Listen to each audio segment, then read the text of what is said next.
একটা সবুজ মাঠে দুই তরমুজ দাঁড়িয়ে আছে, দুইজনের হাতে ডাম্বেল। চারিপাশে মানুষ উল্লাস করছে। দাদি, তোমরা দুইজনই বডি বিল্ডার, কিন্তু আজ দেখতে চাই কে আসল রসালো তরমুজ।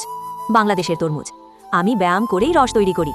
ভারতের তরমুজ, আমি গান গাইতে গাইতে রস বের করি। দাদি, আজ তোমাদের চ্যালেঞ্জ, জুস মেশিন তৈরি করো নিজেকে না পিষে। দুই তরমুজ মেশিন বানাতে শুরু করলো। বাংলাদেশের তরমুজ বাঁশ, বোতল আর পাখার মোটর দিয়ে বানাচ্ছে। ভারতের তরমুজ বানাচ্ছে রঙিন লাইট আর ডান্স বাটন সহ হাইটেক মেশিন। বাংলাদেশের তরমুজ, আমার মেশিনে একবারে 5 গ্লাস জুস তৈরি হয়।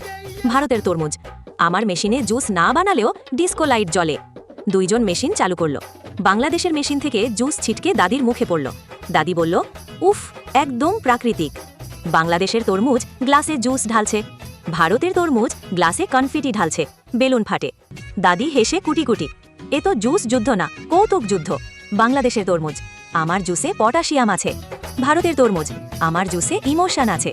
দাদি সিদ্ধান্ত দিতে যাচ্ছে, ঠিক তখন ভারতের মেশিন বিস্ফোরণ করে চকলেটের জুস ছিটিয়ে দেয়। দাদি অবাক হয়ে বলে, আরে এইটা তো রস নয়, রসগোল্লা। বাংলাদেশের তরমুজ খুশি হয়ে বলে, তাহলে আমি জিতলাম দাদি। দাদি, 1 মিনিট, ভোটে ঠিক হবে। দেখে ফেলো দর্শকবৃন্দ, বাংলাদেশের বডি বিল্ডার তরমুজকে বিজয়ী করতে লাইক ও সাবস্ক্রাইব করো।